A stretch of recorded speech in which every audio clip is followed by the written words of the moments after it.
जनसुराज का यही काम होगा कि आपके कान में जो अलार्म बज रहा है वो मुझे सुनाई दे और मेरे कान में जो अलार्म बज रहा है वो आपको सुनाई दे, और इस तरह पूरे समाज के सभी व्यक्तियों में जो अलार्म बज रहा है वो एक दूसरे को सुनाई देने लगे तो ये गूंज में परिवर्तित हो जाएगा।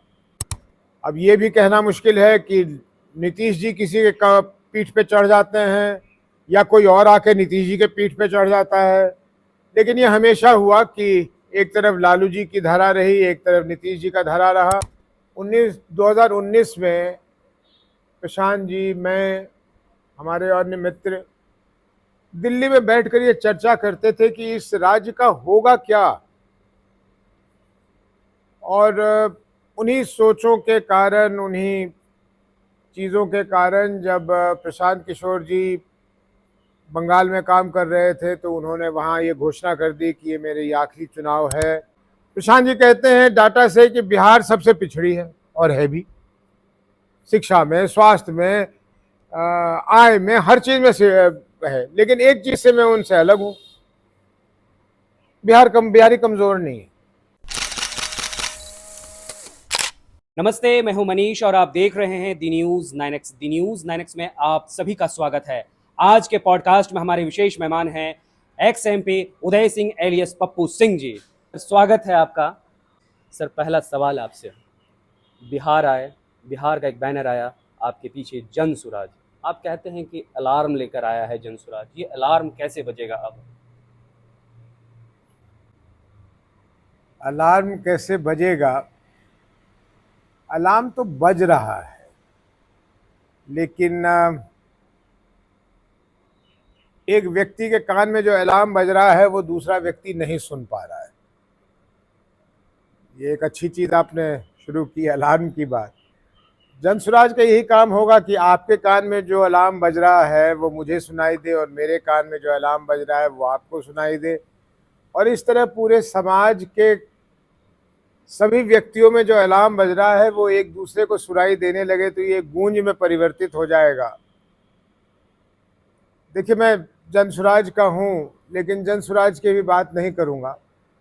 अभी मैं बिहार की बात करूँगा। मनीष, अगर एक प्रश्न जिसके ना कुछ आगे कोई बात हो ना पीछे कोई बात हो, एक सीधा प्रश्न हो बिहार के किसी भी व्यक्ति से जो बालिग हो गया हो, उससे अगर आप पूछिए कि क्या वो बिहार में परिवर्तन चाहते हैं,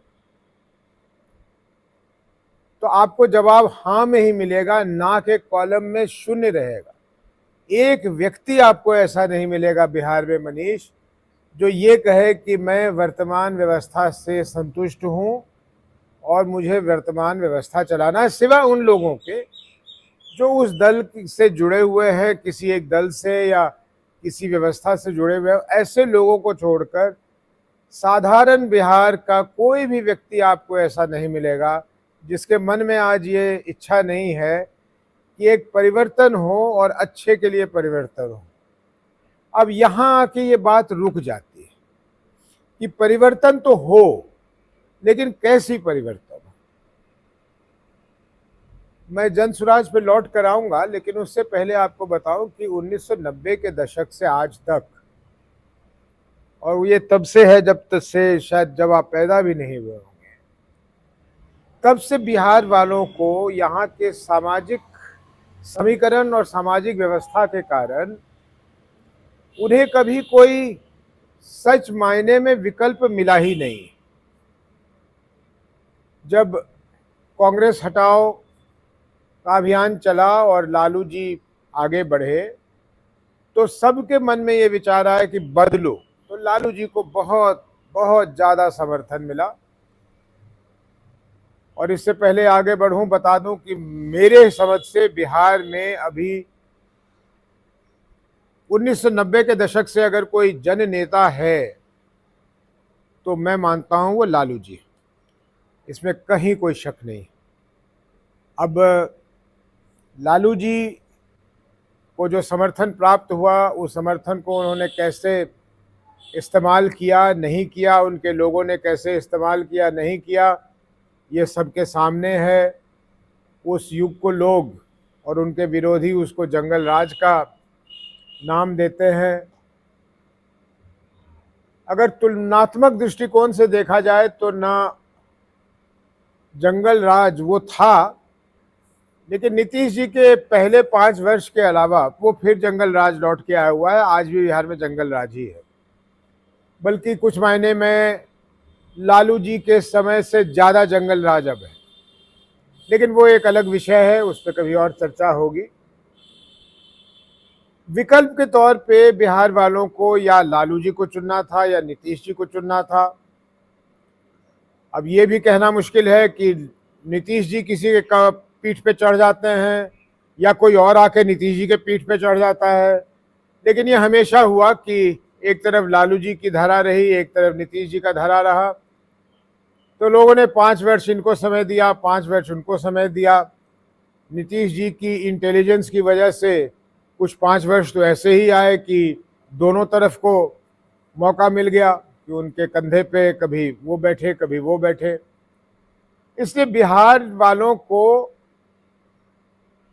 अगर राजनीतिक दलों से दूर करके एक साधारण बिहारी के तौर पे देखिए तो उसको कभी विकल्प नहीं मिला। और इसी सोच से जन सुराज अभियान का जन्म हुआ था। 2019 में प्रशांत जी, मैं, हमारे अन्य मित्र दिल्ली में बैठकर ये चर्चा करते थे कि इस राज्य का होगा क्या। और उन्हीं सोचों के कारण, उन्हीं चीज़ों के कारण जब प्रशांत किशोर जी बंगाल में काम कर रहे थे तो उन्होंने वहाँ ये घोषणा कर दी कि ये मेरे आखिरी चुनाव है इस रूप में, एक सलाहकार के रूप में, अब मैं ये काम नहीं करूँगा। तो ये तब से सोच चला आ रहा था। ये बढ़ते बढ़ते इस सोच में तब्दील हुआ कि बिहार में एक मुहिम चलाई जाए, लोगों को बताया जाए कि क्या हो सकता है, क्या कर सकते हैं और क्यों नहीं कर पा रहे हैं। और इस काम के बीड़ा को प्रशांत जी ने उठाया और कोई उठा भी नहीं सकता था, किसी के बस का नहीं। कहना बहुत आसान है, मुझे आप दुनिया की सारी संपत्ति लाकर, सारे सुविधा लाकर मुझे दे दीजिए, जो उन्होंने किया है मैं उसका 5% भी नहीं कर सकता हूँ। और ये ईमानदारी से मैं कह रहा हूँ कि अगर मैं पदयात्रा पर निकलता तो वो 10 किलोमीटर बाद पदयात्रा बंद हो जाती, मेरे बस की नहीं है। और यहाँ भी जो नेता लोग बहुत बोलते हैं उनको भी कहिए कि जब धूप में निकल के चल के दिखाएं 2-3 दिन लगातार। तो एक राहुल गांधी जी ने करके दिखाया भारत जोड़ो यात्रा में, लेकिन उससे सघन रूप से, उससे मैं समझता हूं कि ज्यादा शिद्दत के साथ प्रशांत जी ने करके 2.5 साल में दिखलाया है। जन सुराज की सोच बहुत हद तक बिहार के बहुत सारे लोगों में इसने अपनी जगह बनाई है।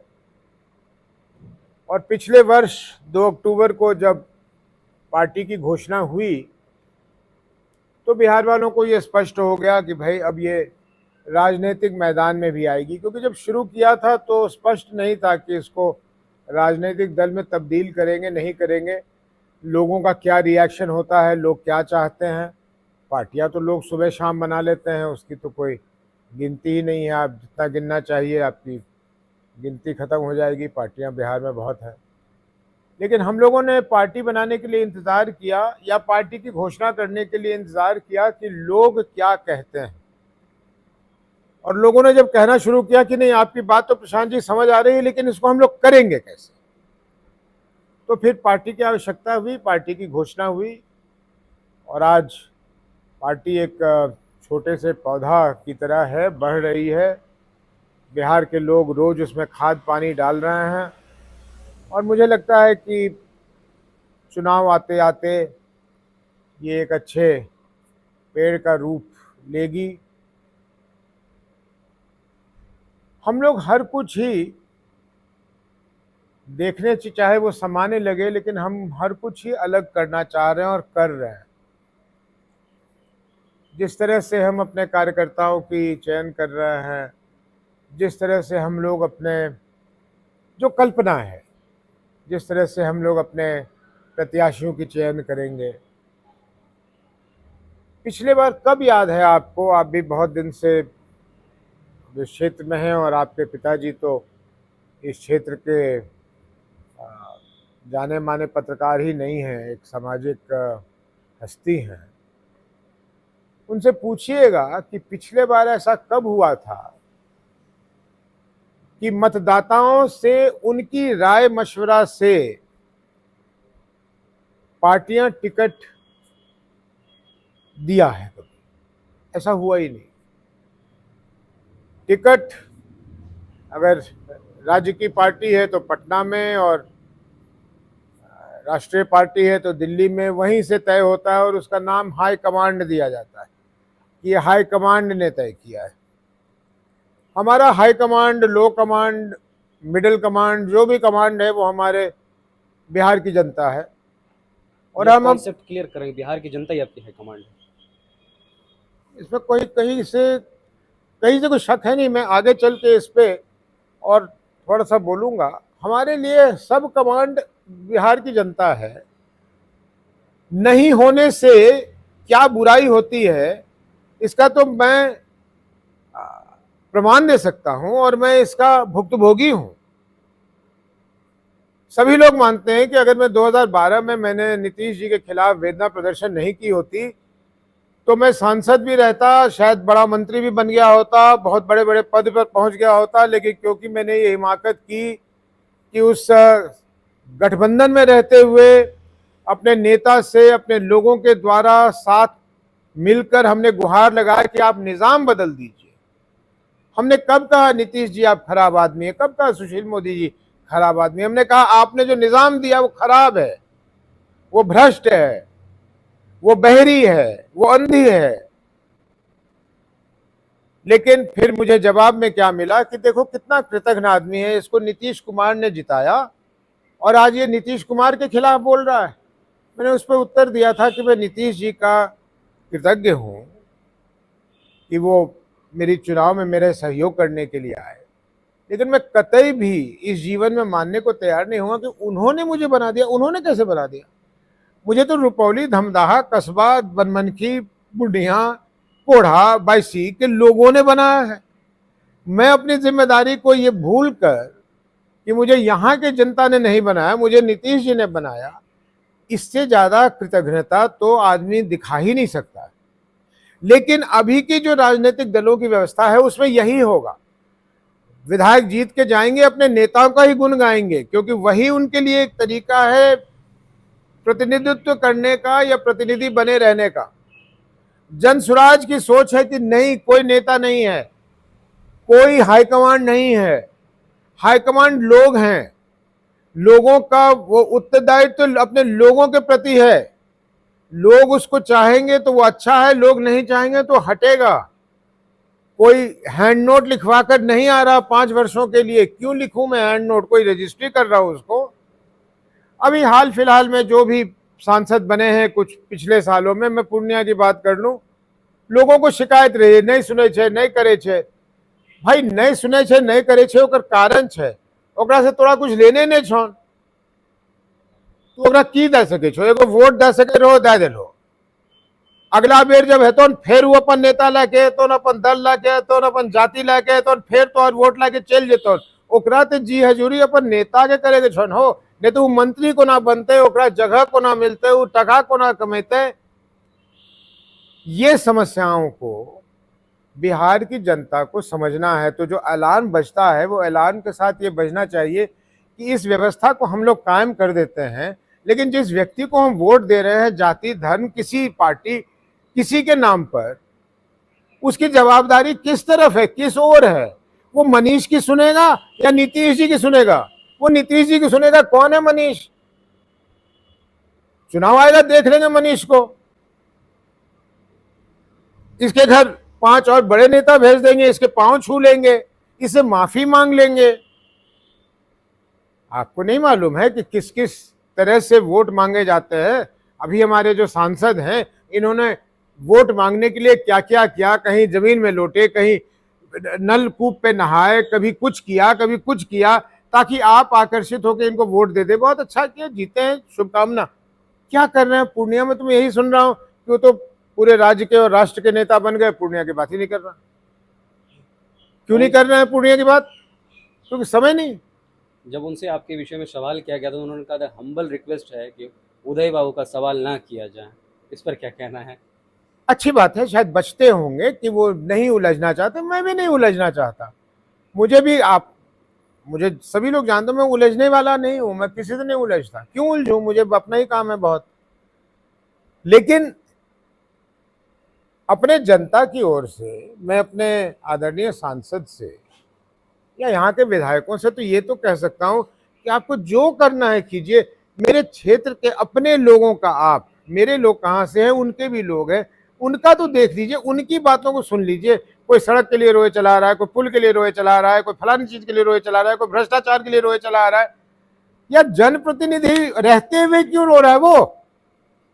ये कौन सी हिमाकत कर रहे हैं यहाँ के प्रशासन, यहाँ के अफसर को? ये हिम्मत कौन दे रहा है कि वो जनता की और जनता के चुने हुए प्रतिनिधियों की बात को नहीं रख रहे हैं? मेरे समय में ऐसा नहीं होता था, मजाल नहीं था किसी अफसर का। मैं थोड़ी कह रहा हूं कि वहां तक भ्रष्टाचार खत्म हो गया था, नहीं हुआ था, हो भी नहीं सकता है। अगर ऊपर से संरक्षण प्राप्त हो तो एक सांसद वहां की भ्रष्टाचार को खत्म नहीं कर सकता है। लेकिन इतना जरूर किया था कि अंकुश लगा हुआ था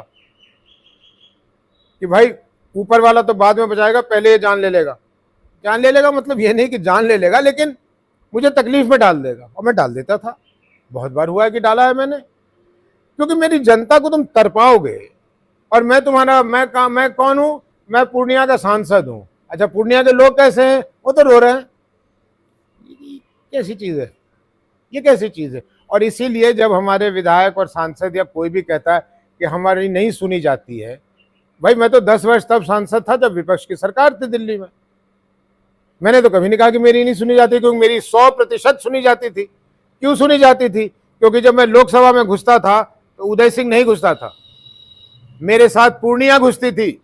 मेरे कंधों पे 25 लाख लोगों की ताकत घुसती थी और किसी मंत्री या किसी संतरी की मजाल नहीं होती थी कि मुझे कुछ कह दे या मेरी बात को न सुने। लेकिन अगर मैं अपनी पैरवी लेके पहुंच जाऊं, मैं अपने काम करने के लिए पहुंच जाऊं, कौन इज्जत करेगा, कौन सम्मान करेगा मेरी?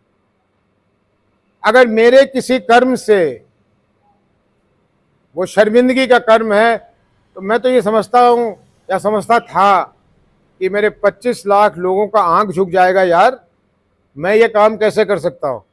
मेरे तो हर काम ऐसा होना चाहिए कि मेरे क्षेत्र के लोगों का सर गर्व से उठे। लेकिन मैं ऐसे काम करूं, मैं ऐसी चीज करता हुआ पकड़ा जाऊं जिससे मुझे शर्मिंदगी आए हो, तो मेरे लोगों का क्या होगा? कि उसका सांसद, उसका विधायक, उसके प्रतिनिधि ऐसे कर रहे। ये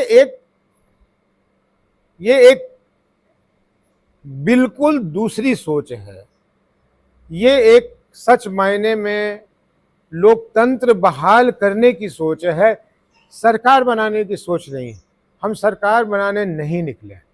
सरकार बिहार की जनता बनवा देगी। तो हम वादा करते हैं कि जो लोग मुझे जानते हैं वो जानते हैं कि अगर वो सरकार बनेगी जिसमें मेरी चलेगी तो वो कैसी सरकार बनेगी। प्रशांत जी कैसी सरकार चाहते हैं ये लोग जानते हैं, मोटे तौर पे ये लोग जानते हैं। तो इसलिए मुझे लगता है कि जन स्वराज एक मुहिम है। जन स्वराज एक बिहार को बदलने की नई तरह की प्रयास है। और अगर बिहार के लोगों को ये बात समझ में आएगा तो मैं उनको विश्वास दिला सकता हूं। और आज तक तो मैंने कभी सार्वजनिक जीवन में या वैसे भी निजी जीवन में भी झूठ नहीं बोला। तो मैं अपने लोगों को बड़े इत्मीनान से ये कह सकता हूं कि 5 वर्ष जो बीतेगा आपका, अगर हमारी सरकार बनी, तो वो ऐसा बीतेगा कि बिहार को समझ ही नहीं आएगा कि हम इतनी जल्दी ऐसे कैसे हो गए। लेकिन देखिए, समय आता है तो बताएंगे। बताइए। चलिए सवालों पर आते हैं। वैन आता है और बिहार में उदय सिंह का नाम आता है, उस वैन पर क्या कहना है? क्या साहब, हमारे माने विदेशों से, जर्मनी से, इंग्लैंड से, ऑस्ट्रेलिया से मेरे मित्रों ने फ़ोन किया कि तुम बिहारियों का कभी मानसिकता तुम्हारे बिहारियों की नहीं बदलेगी, शौचालय से आगे नहीं सोच सकते हो। मैंने शर्म करने की बात है कि गांधी मैदान में कोई बैठा हुआ हो, सरकार को शर्म आनी चाहिए कि कहीं भी आपने शौचालय नहीं बनाया है और वहाँ आप लोगों को बुलाते हो, लोग आते हैं, लोग जाते हैं। तो एक धरना के स्थल पे गांधी जी के मूर्ति के नीचे और इससे बढ़िया क्या प्रतीक हो सकता है, न्याय मांगने के लिए प्रशांत जी और उनके साथी लोग बैठे। तो प्रशांत जी को अगर लघु शौच भी आएगा तो कहाँ जाएंगे? तो आजकल ये बड़ा बहुत कॉमन चीज है, वो हर साधारण व्यक्ति भी रखता है। एक छोटी सी वैन में बना लेता है कि एक सोने की जगह बना देता है, एक बाथरूम बना देता है, एक बैठने की जगह बना देता है। तो कोई बहुत बड़ी कोई ऐसी चीज नहीं है कि ये पहला हिंदुस्तान में है, लाखों घूम रहे हैं। मेरे पास भी एक वैन था, प्रशांत जी उसको इस्तेमाल कर लेते थे जब जरूरत होती थी। तो अगर अपने लघु शौच के लिए वो लाकर वहां खड़ी कर दी तो वो खबर बन गई। आप लोग को तो अपने जमात में ये सवाल पूछना चाहिए कि यार हमें इतना गिरा रहे हो तुम कि हमारी कैमरा को तुम शौच की तरफ घुमवा रहे हो। मेरा यही काम रह गया है कि मुझे शौच की फोटो खींचनी है और पूछना है कि ये शौच आपका है या नहीं है। ये क्या मतलब है इसका? अब उसकी कीमत को लगा दो 20 करोड़, 50 करोड़, 1 लाख करोड़। मैं कहूँ ये टेबल जिसपे ये चाय का कप रखा है ये 25 करोड़ का है तो 25 करोड़ का होगा। मेरी चीज है, मैं नहीं बेचूंगा, मैं 24 करोड़ में नहीं बेचूंगा, 25 करोड़ में बेचूंगा। आपको खरीदना है ले जाओ। लेकिन सच मायने में वो वैन मैंने बनाया कंपनी के काम से, कब उसको इस्तेमाल किया कंपनी काम से, उसको इस्तेमाल किया एक चुनाव में, उसको इस्तेमाल किया अन्य जगह जाने के लिए। उसको मेरे घर पे खड़ी रहती है और प्रशांत जी मेरे घर पे रहते हैं। तो जब वो नीतीश जी के घर रहते थे तब तो किसी ने नहीं पूछा उनसे कि आप नीतीश जी घर क्यों रहते हैं। जब वो नरेंद्र मोदी जी के घर गुजरात रहते थे तो उन्होंने किसी ने पूछा कि आप मोदी जी घर क्यों रहते हैं। तो अगर वो उदय सिंह के घर रह रहे हैं, जिस घर में अभी उदय सिंह, उस कोने में उस घर में रह रहे हैं जिसमें उदय सिंह नहीं रह रहा है, अगर मेरे मित्र जो बिहार के लिए कुछ करना चाह रहे हैं अगर वो रह रहे हैं तो ये हैरानी की बात है क्या? आप अगर इस घर में मैं नहीं रह रहा हूं और आप अगर मनीष जी या आपके पिताजी अगर आ जाएं और मैं देखूं कि आपको रहने की कोई व्यवस्था नहीं और मैं कह दूं कि मनीष जी आप मेरे घर में रह जाइए, तो ये मैं गलत काम कर रहा हूं, आप गलत काम कर रहे हैं। इसमें दूसरे को क्या दिक्कत है कि मैं मनीष जी को कह रहा हूं कि मेरे घर में रह जाओ ना? बेतुकी बातें, बिना मतलब की बातें। और फिर सवाल उठना इनको पैसे कहां से मारे। तुम बताओ तुम्हारे पैसे कहां से आ रहे हैं? तुम वैन के लिए पूछ रहे हो, तुम्हारे आंगन में वैसे 4 वैन उससे बड़े बड़े खड़े हैं, उसका बताओ कहां से है? तो नीतीश जी को, उनके पार्टी के लोगों को, तेजस्वी जी को, उनको, उनके पार्टी के लोगों को ये इजाजत है कि वो वैन पर चढ़े। अखिलेश यादव जी को ये इजाजत है, राहुल गांधी जी को ये इजाजत है, मोदी जी को ये इजाजत है। लेकिन प्रशांत किशोर को कोई इजाजत नहीं है कि वो एक छोटी सी बस में लघु शौच के लिए उसको इस्तेमाल करे। ये कौन सा दोहरा सोच है? और पैसे कहां से आ रहे हैं, पहली बात तो आप पूछने वाले कौन? लेकिन चलिए आपने पूछ लिया, जाइए हमारे नेट पर देखिए, ढूंढ के ला रहे, पता लग गया उदय सिंह इनको पैसे दे रहे हैं। पता लग गया क्या? आपने कोई खुदाई करके शोध किया है? कागज है, मौजूद है, बनाने वाले का नाम मौजूद है, बनने वाले का नाम मौजूद है, ऑफिस का पता मौजूद है। रहस्य कौन सी थी? किस रहस्य को निकाल रहे हैं ये प्रवक्ता हमारे? कभी मैं पूछने पे आ गया तो पार्टियों को प्रवक्ता नहीं मिलेंगे। और मैं आपके ये रिकॉर्डिंग पे कह दूं कि कभी इन दलों के बारे में, इनके नेताओं के बारे में मैं पूछने लग गया तो उन नेताओं को प्रवक्ता नहीं मिलेंगे जवाब देने के लिए। ये मैं पूरे जिम्मेदारी के साथ कह देता हूं, लेकिन मेरी ये आदत नहीं है, मैं ये करता नहीं हूं। जिसके बारे में जो जानकारी होती है वो अंदर रहती है। ये जो तथाकथित प्रवक्ता आते हैं, इनसे बहुत लंबी उम्र से मैं राजनीति कर रहा हूं, और क्योंकि एक बहुत प्रभावी खानदान का हूं जिस पे फक्र है मुझे उन बातों की जानकारी है जिन बातों को ये प्रवक्ता ने कभी सुना भी नहीं होगा। इसलिए ये, और मैं उसके करीब आ गया था जब ये बहुत जोर से प्रहार करने लगे थे। मेरे मन में आया भी था कि मैं उलट दूं क्या। मैंने कहा ये बाएं दाएं चलता है, इसमें घबराने की कोई बात नहीं है। तो मैंने अपने पे संयम रख लिया। मैंने कहा नहीं, ये मैं काम नहीं करूंगा।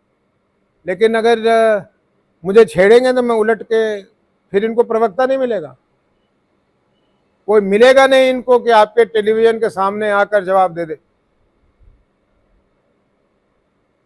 तो ये छोटी बातें हैं। बिहार की बात कीजिए, बिहार के लोगों की बात कीजिए। क्या करेंगे आप?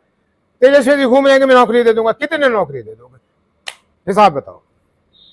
10 लाख, 15 लाख, 20 लाख, 25 लाख, कितने लाख नौकरी दोगे?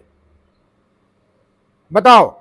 दे दिया, मान लिया कि आप सच्चे आदमी हो, आपने अनाउंस किया कि मैं 25 लाख नौकरी दूंगा, और मैं मान लेता हूं, मैं बिहार की जनता को उनकी तरफ से अपील करूंगा कि तेजस्वी जी कह रहे हैं, मान जाओ कि ये 25 लाख नौकरी दे देंगे। उससे क्या होगा मेरे बिहार के परिवार का? सभी नौजवान नौकरी में चले जाएंगे। नहीं, 25 लाख लोगों को नौकरी देने का मतलब 25 लाख परिवार। बिल्कुल। अगर औसत एक परिवार में 4 आदमी तो 1 करोड़ लोगों का भला। बिहार में 14 करोड़ लोग हैं, बाकी का बताओ। मनीष, मैं कुछ अपने पंचायतों में करा रहा हूं, पंचायत का भी नाम नहीं लूंगा, काम का भी नाम नहीं लूंगा। आज सुबह की घटना बताता हूं। मुझे उस पंचायत में कुछ ऐसे लोग चाहिए थे जो साइकिल पर घूम के उस पंचायत में मेरा काम कर दें। तो मैंने कहा था कि 3-3, 4-4 एक पंचायत से बुलवा लेना। आए, क्योंकि मैंने कहा था 2 पंचायतों से बुलाना। आए, मैं उनके साथ 1-1.5 घंटे बैठा। तुमको जान के शर्म आएगी कि वो जितने लोग आए थे मेरे लिए श्रम करने के लिए, सभी नौजवान हैं, सभी पढ़े लिखे हैं, सभी के पास कोई काम नहीं है, और इसलिए वो मानदेय पर श्रम देने करने के लिए, वो भी कुछ दिनों के लिए मेरे पास आए।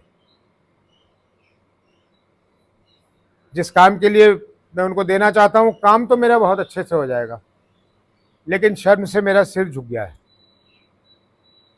कि नौजवान मेरे पंचायत में पढ़ लिख कर मजदूरी करने के लिए बाध्य हो जाता है। तेजस्वी जी, नीतीश जी, जवाब दे ना। मैं जन सुराज को अभी बंद कर दूंगा, अभी बंद कर दीजिए। अभी। प्रशांत जी से भी नहीं पूछने की जरूरत पड़ेगी, मुझे अभी बंद कर दूंगा जन सुराज को। बीजेपी, आरजेडी और जेडीयू तीनों दल मुझे संतुष्ट कर दे कि वो क्या करने वाली है, मैं अभी आपके रिकॉर्डिंग पे कह रहा हूं, मैं जनसुराज बंद कर दूंगा। क्योंकि अगर मेरा मकसद वो पूरा कर देंगे तो मुझे जनसुराज की क्या जरूरत है?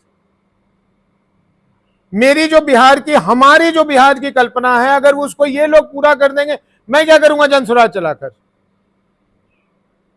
जो लोग प्रशांत के बारे में जानते हैं, और मुझे ज्यादा लोग उनसे जानते होंगे, कम से कम इस इलाके में, हमें राजनीति से कुछ चाहिए नहीं। हम राजनीति को कुछ देना ही चाहते हैं, कभी लेना नहीं जानते हैं हम लोग। ये हमारे खून में नहीं है कि हम राजनीति से कुछ लाभ ले लें, कोई पद ले लें, कोई पैसा ले लें, कोई शोहरत ले लें। वो ऊपर वाला है ना, उसने सब कुछ इस मात्रा में दिया हुआ है हम दोनों को कि हमें चीज की कोई आवश्यकता नहीं है। हम न पद के लिए, न पैसों के लिए, न शोहरत के लिए नहीं आए हैं। हम अगर इस क्षेत्र में आए हैं तो कुछ कष्ट झेल के ही आए हैं, कुछ कष्ट झेल ही रहे होंगे, लेकिन हमें बदलना है। कृपया करके इस बात को समझिए। हम लोग में से कोई नहीं कह रहा कि हम लोग गरीब हैं और हम लोग गरीबी समझते हैं। हम कह ही नहीं रहे। हम उस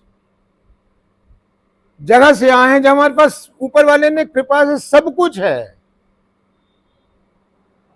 लेकिन वो नहीं है जो हमें चाहिए। हमारे लोग खुश नहीं हैं, बिहार तरक्की नहीं कर रही है।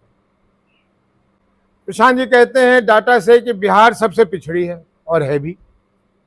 शिक्षा में, स्वास्थ्य में, आय में, हर चीज में से है। लेकिन एक चीज से मैं उनसे अलग हूं, बिहारी कमजोर नहीं है। मालूम है क्यों? जो बिहारी बिहार के बाहर काम कर रहा है ना, अगर वो एक दिन के लिए फैसला कर ले कि आज हम, सोमवार है, आज हम काम पे नहीं जाएंगे, मेरा देश बंद हो जाएगा। मेरा देश बंद हो जाएगा। कन्याकुमारी से कश्मीर तक देश बंद हो जाएगा। सब काम हम कर रहे हैं, लेकिन गाली सुनकर करना, और इसलिए कर रहे हैं कि मेरे यहां वो करने को चीज नहीं। और हमें दूसरों से गुहार लगाना पड़ता है कि बिहारी जा रहे हैं, उनका जा ख्याल रखिएगा। ये कान इंतजार कर रहे हैं कि कभी हमें भी दक्षिण के मुख्यमंत्रियों से टेलीफोन आए, क्या हमारे लोग गए हैं बिहार काम करने के लिए, जरा उनका ख्याल रखिएगा। ये सौभाग्य अभी तक तो प्राप्त नहीं हुआ है। होगा, मुझे यकीन है कि होगा, बशर्ते समाज के सभी अच्छे लोग इसको अपना मुहिम बनाएं। ये 1, 2, 4, 10, 100, 5,000 लोगों का काम नहीं है। इसमें लाखों लोगों की योगदान चाहिए। और मैं हाथ जोड़कर और हाथ फैलाकर बिहार के लोगों से ये मांगना चाहता हूं कि सबसे ठगा चुके हैं। यही मान के चलिए कि शायद हम लोग भी खड़े ना उतरे अपनी बात पे, लेकिन एक बार करके देखिए, एक बार करके देखिए। और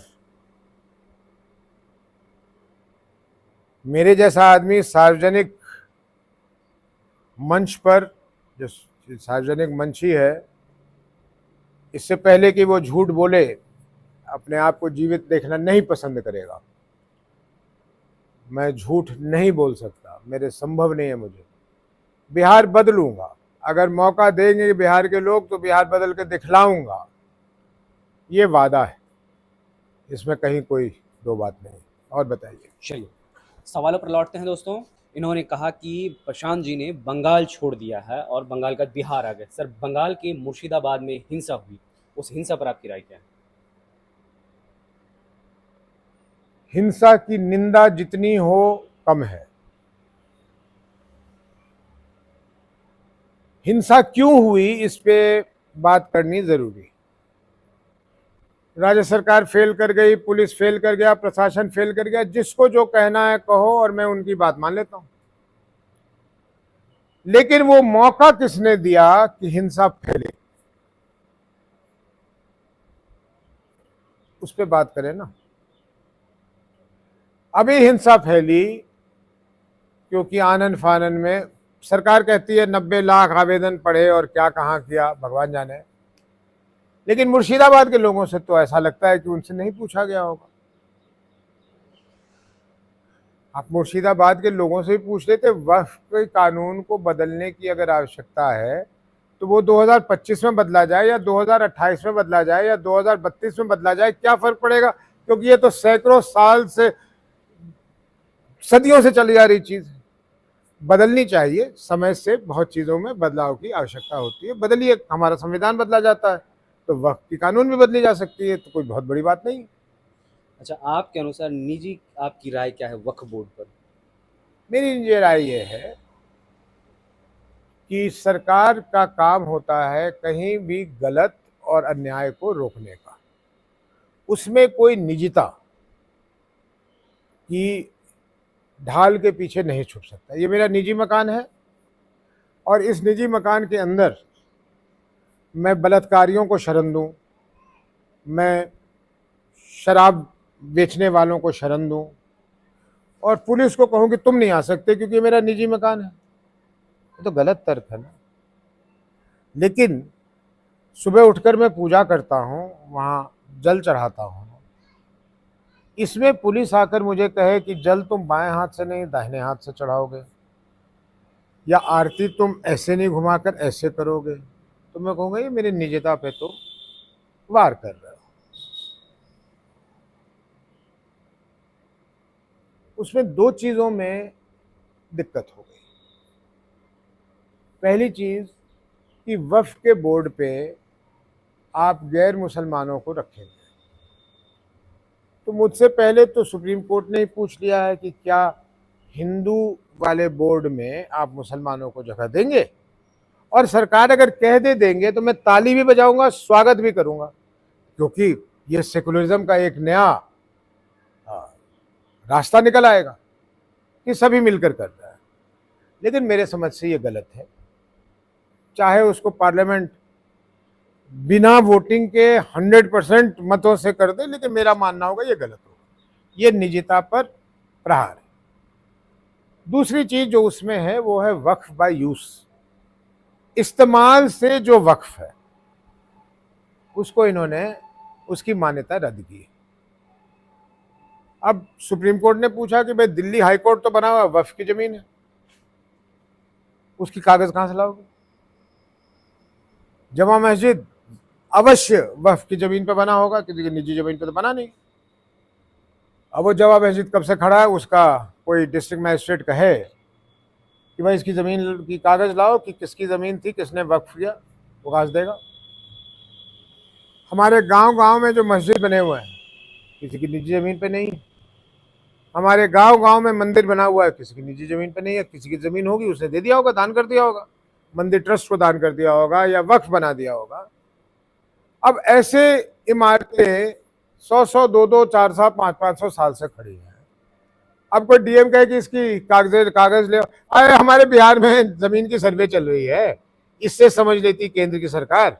हमारे एक सूबे में जमीन की सर्वे चल रही है, उस जमीन की तो हम कागज दे नहीं पा रहे, हमसे कह रहे हो 500 साल पुरानी कागज ले आओ, कहां से ले आएंगे? तो आप ये चाह रहे हो, आपकी मंशा ये है कि हर ऐसी जगह पे आप एक विवाद खड़ा कर दो, मनीष लिख के दे दे कि ये जो मस्जिद बना हुआ है ये मेरे पूर्वजों की है, न तुम्हारे पास कागज ना उसके पास कागज, डीएम उसको केस को खोल के बैठ जाएगा कि हाँ इसमें विवाद है, तो वो वक्फ की चीज नहीं रही। ये कौन सी बात? ये मेरे निजता पे हमला है। तो आपने मुर्शिदाबाद के लोगों से पूछकर वक्फ बनाया था कानून, आप कह रहे हो आपने 90 लाख आवेदन पढ़ा है। हमारे मित्र किरण रिजिजू कह रहे हैं कि 90 लाख कागज पढ़े गए। बहुत बढ़िया, 90 लाख आपने कागज पढ़े, बड़ी अच्छी बात है। उसमें मुर्शिदाबाद नहीं आता था क्या? और अगर उसमें मुर्शिदाबाद आता था तो ये दंगे होते ही नहीं। समझ रहे हैं आप बात को? अब दंगे हुए, दंगे हो कैसे, किसने रोका नहीं रोका, कानून व्यवस्था का मामला है, उस पर मैं क्या बोल सकता हूँ। और बताइए। चलिए सर, बिहार लौटते हैं और बिहार में राजनीति पूरी गर्म हो चुकी है, क्योंकि चुनाव बहुत कम समय बचा हुआ है और सीट शेयरिंग को लेकर के लगातार चल रहा है। 2-3 पार्टियां आजकल उभर कर आई हैं, सब अपना अपना कुछ ना कुछ परसेंटेज शेयर बता रहे हैं। और कल प्रेस कॉन्फ्रेंस में हमने सवाल किया और सी वोटर सर्वे बार बार आ रहा है, तो इस सर्वे को लेकर के आपकी निजी राय क्या है? ये सर्वे सब पैसे देकर फर्जी काम होता है। फर्जी काम होता है? फिर तो कह रहा हूँ आपके रिकॉर्ड पे कह रहा हूँ, ये फर्जी काम है। ये लोग चुनाव के समय में उभर कर आ जाते हैं, इस पार्टी से पैसा ले, उस पार्टी से पैसा ले, सर्वे करते हैं। उस सर्वे का क्या अर्थ होता है? आप जब मेरा इंटरव्यू लेने आ रहे थे, मैं आपको बहुत अच्छा आदमी समझ रहा था। आप इंटरव्यू लेके चले जाएंगे, कुछ मुझसे उल्टे सीधे आप चले जाएंगे, मैं आपके लिए खराब सोचने लगूंगा। इसमें सी वोटर क्या करेगा? सी वोटर जब आके मुझसे सुबह पूछेगा कि आप मनीष को कैसा मानते हैं, मैं बहुत अच्छा मानता हूँ। और सी वोटर जब शाम को आएगा, क्या अब आपको मनीष के बारे में, मैं कहा बेकार आदमी, इसका क्या मतलब है? और ये सीट शेयरिंग एक विचित्र चीज है। आप दरअसल सामूहिक रूप से लोगों का मूर्ख बना रहे हैं। सामूहिक रूप से गठबंधन क्या होता है? गठबंधन क्या होता है? नीतीश जी और बीजेपी मिलकर हम किसी को दूर रखने के लिए मिल रहे हैं। तो हमारी समूह, अब मर्ज कर लीजिए पार्टी, आप एक विचारधारा के हो जाइए, लड़िए, कौन मना कर रहा है आपको? लेकिन आप सामूहिक रूप से उस समय मिलते हैं जिस समय अच्छा 4% होकर वोट से और 9% उदा देते हैं। 9 4 13 भाग ले, अने तो 6 करे 22 22 13 कते भाग लो, 35 भाग ले, हम जीत जेबे, बन गए गठबंधन। हमारा गठबंधन अटूट है, मजबूत है। 3 गो सीट खींच लियो, गठबंधन हमने छोड़ दिया, हम उधर चले गए। कौन सा गठबंधन? किसका गठबंधन? कैसा गठबंधन? ये फर्जी लोगों को मूर्ख बनाने का काम है। वही नीतीश जी, वही विचारधारा। कभी उनको तेजस्वी लालू जी अच्छे लगने लगते हैं, कभी वो बहुत बुरे लगने लगते हैं, कभी बीजेपी वाले अच्छे लगने लगते हैं, कभी इधर से मन फूटता है तो फिर उधर अच्छे लगने लगते हैं। कौन सी विचारधारा? लोगों को मूर्ख बनाने का ये तरीका है। लोगों को समझने, गठबंधन सुनते ही छोड़ देना चाहिए। बट मैं तो कह रहा हूं, मैं, मुझे बीजेपी से कोई परहेज नहीं, मुझे जेडीयू से कोई परहेज नहीं, लड़ो ना अपने अपने दम पर। भाई नरेंद्र मोदी जी आज 10-11 वर्षों से केंद्र में एक छत्र राज चल रहा है उनका। बीजेपी का ऐसा ढोल बजता है कि इसके सिवा कुछ है ही नहीं। आओ ना बिहार लड़ लो अकेले, क्यों नीतीश जी पे लड़ते हो तुम? क्या डर है तुम्हारे मन में?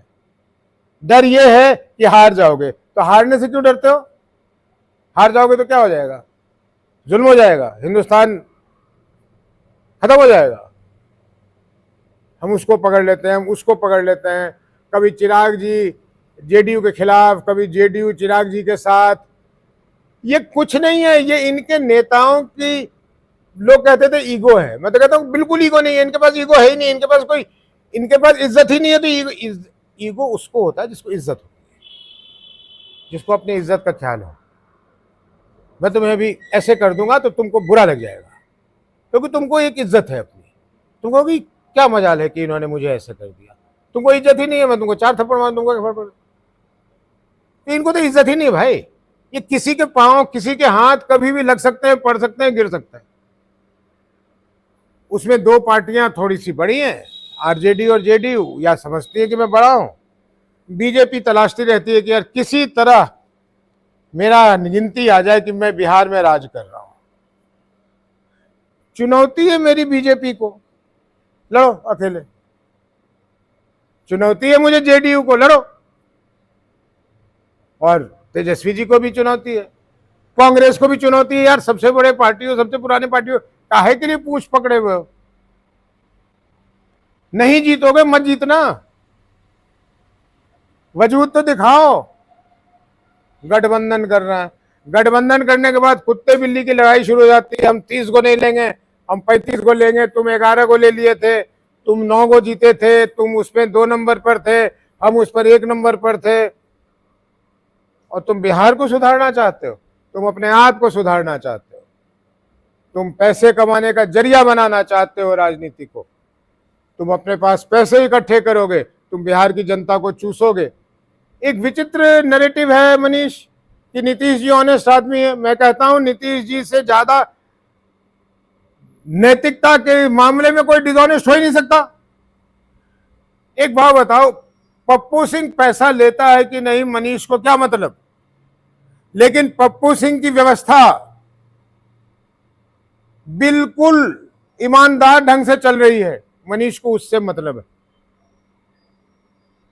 नीतीश जी की सरकार में नीचे से ऊपर तक लोग पैसे ले रहे हैं और बचाव में कहते हैं नीतीश जी बहुत ऑनेस्ट आदमी। अरे भैया तुम ही डिसऑनेस्ट बन जाओ, लेकिन ये तंत्र को ऑनेस्ट कर दो। तुमको जहां से लेना हो ले लेना, लेकिन तंत्र को तो ईमानदार बना दो। मेरे गांव से लोग निकलता है, उसको नोच लेता है, रक्षक भक्षक बन गया। पुलिस रक्षक है, आज वो भक्षक के रूप में। मैं थाने चले जाऊं, शिकायत लिखाने चले जाऊं, पहले चढ़ावा दूं। तो अगर समाज में सब कुछ व्यवस्था सारे तोड़ दोगे तो अराजकता फैलेगी नहीं फैलेगी?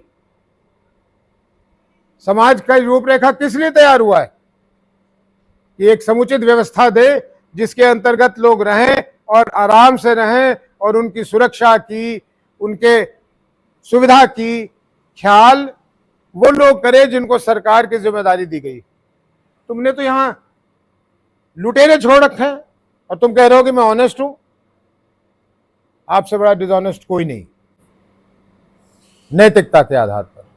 बीजेपी जो है सर, उदय सिंह उर्फ एलियस पप्पू सिंह और आनंद मोहन जी के प्रकोप को रोकने के लिए बिहार में राजीव प्रताप रूढ़ी को एक बार फिर से ला रहे हैं। अरे इसको भाई, लेके राजीव क्या- प्रताप रूढ़ी जी भाई हैं।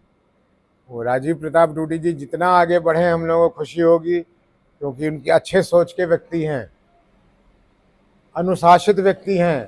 क्यों कह रहा हूं अनुशासित व्यक्ति है? पायलट हैं, और पायलट में अगर अनुशासनहीनता होगी तो प्लेन दुर्घटनाग्रस्त हो जाएगी। अनुशासित व्यक्ति हैं। मुझे नहीं लगता कि, और मुझसे तो किसी को डरने का सवाल ही नहीं है। मैं, आप देखते हो कि मैं बहुत सीमित जगह पे या बोलता हूँ या काम करता हूँ, जितनी ज़रूरत होती है उसी अनुसार चलता हूँ। मुझे आदत नहीं है अपना हाथ पैर मारने का और ये सब करने का। मुझे नहीं लगता है ऐसी बात है, लेकिन आप लोगों को ऐसा लगता है तो ऐसी बात है ही नहीं। रूढ़ी जी जितना बढ़े, आनंद मोहन सिंह जी अच्छे कार्य करने के लिए जितना आगे बढ़े, मेरा तो सहयोग दोनों के साथ रहेगा, कोई दिक्कत नहीं। खैर दोस्तों, अब आते हैं इंडिया के टॉप ट्रेंडिंग पॉलिटिकल क्वेश्चन पर। सर, कश्मीर में हिंसा हुई है, उस पर क्या कहना है? दुखद, निंदनीय, चिंताजनक। हर देशवासी अपने प्रधानमंत्री, अपने केंद्र की सरकार के पीछे खड़ा है। हमारे यशस्वी प्रधानमंत्री जो कदम उठाना चाहें,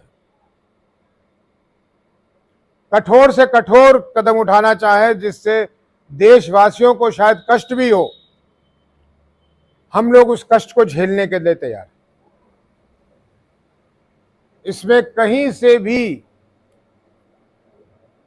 प्रश्न चिन्ह है ही नहीं। लेकिन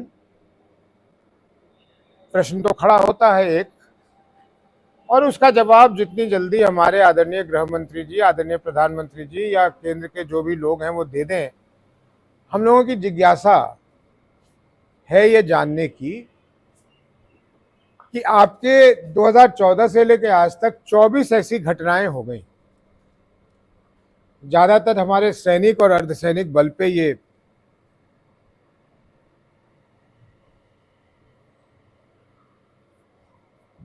हुआ है, और शायद ही कोई ऐसा रहस्यमय रह गया हो जिसमें घटना के बाद आपको तुरंत ये ना पता लग गया हो कि ये किसने किया।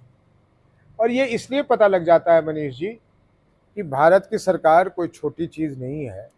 भारत की सरकार के पास इतने तरह के तंत्र और तरीके हैं, ये इंटेलिजेंस की रिपोर्ट आती जाती रहती है। मैं याद करा दूं कि वाजपेयी जी के ज़माने में जब एक विमान का हाईजैक हो गया था, अफगानिस्तान चली गई थी, और उसके बदले वाजपेयी जी ने कुछ लोगों को छोड़ा भी था, जिसकी अभी तक आलोचना होती है। उसकी भी कुछ सूचनाएं हवा में उस घटना के 2 दिन पहले दौड़ रही थी। तो मेरा सरकार से ये प्रश्न है कि घटनाओं के तुरंत बाद अगर हम इनको पकड़ लेते हैं, इनको मार गिराते हैं, और इनको मार भी गिराना चाहिए, तो ये घटना के पहले हम क्यों नहीं कर पाते हैं?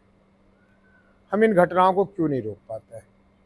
तो सरकार सोच के, अगर सोचती है उचित तो जनता को ये जवाब दे दे। दूसरी बात,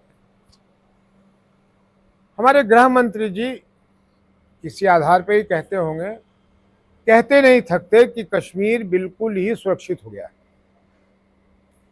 और देश के गृह मंत्री जब ये बात कह रहे हों तो वो कोई भी हिंदुस्तान में रहने वाला व्यक्ति हो, वो कहेगा यार होम मिनिस्टर कह रहे हैं तो सच होगा। तो पिछले 2 वर्ष से मनीष, कश्मीर जाने वालों पर्यटकों की संख्या वो छत फाड़ कर निकल गई। और पर्यटक जब वहां जाता है घूमने के लिए, आनंद लेने के लिए, तो पैसे खर्चता है, और पैसे खर्चता है तो वहां की अर्थव्यवस्था को लाभ होता है। कश्मीर के छोटे छोटे व्यवसायी जो भूखे मर रहे थे, उनके लिए ये वरदान की तरह आया, और पिछले 2 वर्षों में उन्होंने बहुत पैसे कमाए। और वो अपने अपने दुआ करते रहे, अल्लाह से, भगवान से मनाते रहे कि ये हमेशा ऐसे चले और बढ़े। कोई भी करेगा, हम भी करेंगे। एक पहलगाम के ऊपर जगह है जहां घोड़े से जाते, उसके पीछे जंगल है। आपके पास कोई इंफॉर्मेशन नहीं थी, चलो मान लिया, लेकिन आप ऊपर जा रहे हो घोड़े से, तो घोड़े से गिर तो सकते हैं, ऊपर घूम रहे हो, चोट लग सकती। जहां हजारों लोग जमा हो रहे हैं, वहां तुमने एक छोटे से अस्पताल या क्लिनिक का भी इंतजाम नहीं किया कि पट्टी कर दें, किसी का खून बह रहा हो तो रोक दें। उसके अलावा अगर हमारे मंदिर के में कोई त्योहार मन रहा होता है, कोई उत्सव हो रहा होता है, तो वहां पुलिस आ जाती है कि यहाँ व्यवस्था ना खराब हो जाए, इतने लोग लाइन में खड़े हो रहे हैं, कोई दिक्कत ना हो जाए। यार उतनी सी छोटी सी जगह पे 2000 हजारों की तादाद में लोग घोड़े पे चले जा रहे हैं, तो ये राज्य सरकार की और केंद्र सरकार की जिम्मेदारी होनी चाहिए थी कि वहाँ कुछ पुलिस वाला हो, वहाँ कुछ अर्धसैनिक बल हो या सैनिक बल हो। कौन कह रहा है आपके पास जानकारी थी? चलिए नहीं थी, तो सिक्योरिटी तो हो सकती थी। और सिक्योरिटी होती, ये घटना नहीं होती। घटना क्यों नहीं होती? क्योंकि ये मारने वाले ये इंसान है नहीं, ये बुजदिल लोग हैं। ये हमारे वर्दी में अगर देख लिया होता कि एक व्यक्ति खड़ा है, ये निकलते ही नहीं अपने बिल में से, ये घटना होती नहीं।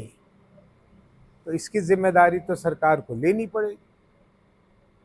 नहीं लेंगे तो हम क्या कर सकते हैं? हम उनको जबरदस्ती जाके उन पे हिला तो सकते नहीं, गुहार लगा सकते हैं। सिंधु नदी जल बंटवारा का विवाद शुरू हो गया है और 5 पॉइंट हैं। खैर, इस विवाद पर आपकी निजी राय क्या है? देखिए, हिंदुस्तान के मासूम लोग और पाकिस्तान के मासूम लोग, इन लोगों पे, इन पागल हरकत करने वाले आतंकवादियों का और पाकिस्तान सेना और पाकिस्तान सरकार में पागलों के कहने का खामियाजा जितना कम हिंदुस्तान के नागरिक, साधारण नागरिक और पाकिस्तान के साधारण नागरिक पर पड़े, उतना मानवता के दृष्टिकोण से अच्छा है। लेकिन इसका फैसला हमारी सरकार करेगी, जिसके हर फैसले के साथ हम हैं।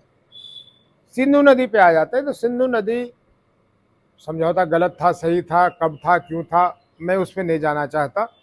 सिंधु नदी का पानी रोकने का मतलब है वो पानी हमारी तरफ रह जाएगा। उस पानी को खवाने की हमारे पास क्षमता होनी चाहिए। आज जितनी सिल्ट या बालू आई हुई है हमारे नदियों में, ये पानी की क्षमता उसको रखने की नहीं है। तो हो सकता है कि बारिश के मौसम में या उसके बाद हमारे पास ये इतना पानी आ जाए जो इसको हम नियंत्रण न कर सकें, तो वो हमें क्षति पहुंचाएगा और पाकिस्तान के लोग पानी को तरसेंगे। केंद्र सरकार के ऊपर है क्या निर्णय करना चाहती है। मैं इसके बारीकियों में जा सकता हूं, नहीं जाऊंगा। मोटे तौर पे आपको बता दिया कि साधारण लोगों को, क्योंकि मोदी जी कहते रहते हैं वासुदेव कुटुंबकम, तो जब सारी दुनिया हमारे रिश्तेदार है, तो इसमें से तो वो गिने चुने गंदे इंसान नहीं, गंदे जानवर, उनको सज़ा मिलनी चाहिए, चाहे वो पाकिस्तान के सेना में हो, पाकिस्तान के सरकार में हो, पाकिस्तान का कोई गुट बना हो, उनको मिलनी चाहिए, साधारण लोग को दे रहा, ऐसा मेरा मानना है। इस बीच एक बड़ी घटना हुई थी सर। राहुल गांधी जी विदेश यात्रा पर थे और उन्होंने चुनाव आयोग पर कहा कि चुनाव आयोग सही से काम नहीं कर रही है। इस पर उदय सिंह क्या सोचते हैं? चुनाव आयोग सही से काम नहीं करी है, राहुल गांधी जी को कहने की क्यों जरूरत पड़ रही है? मैं तो समझता हूँ कि देश के हर नागरिक को ये दिखना चाहिए कि चुनाव आयोग वो काम नहीं कर रही। ये कहाँ दो मत है इसमें? चुनाव आयोग काम ही ना काम करे, निष्क्रिय होना एक बात, पक्षपात करना दूसरी बात। तो पक्षपात कर रही है, हम उसे चुनाव आयोग तो मानते ही नहीं। राहुल पता नहीं जी, राहुल जी क्या कह रहे हैं मुझे मालूम नहीं। मैं तो कहता हूँ चुनाव आयोग है नहीं, वो सत्तारूढ़ दल की, और आज वो सत्तारूढ़ दल बीजेपी है, वो बीजेपी की एक चलाई हुई एक आर्म है, एक संस्था है, उसको नाम दिया हुआ इलेक्शन कमीशन ऑफ इंडिया। चलिए बिहार के पूर्णिया पर आते हैं और अब पूर्णिया पे सवाल करते हैं दोस्तों। सबसे पहला सवाल विजय कुमार श्रीवास्तव जी का आया था उदय सिंह के लिए कि भैया ये बताइएगा कि एयरपोर्ट मसले पर आपकी निजी राय अब क्या है? विजय बाबू बहुत लगे रहते हैं एयरपोर्ट के लिए। मेरी तो राय शुरू से रही है कि निष्क्रिय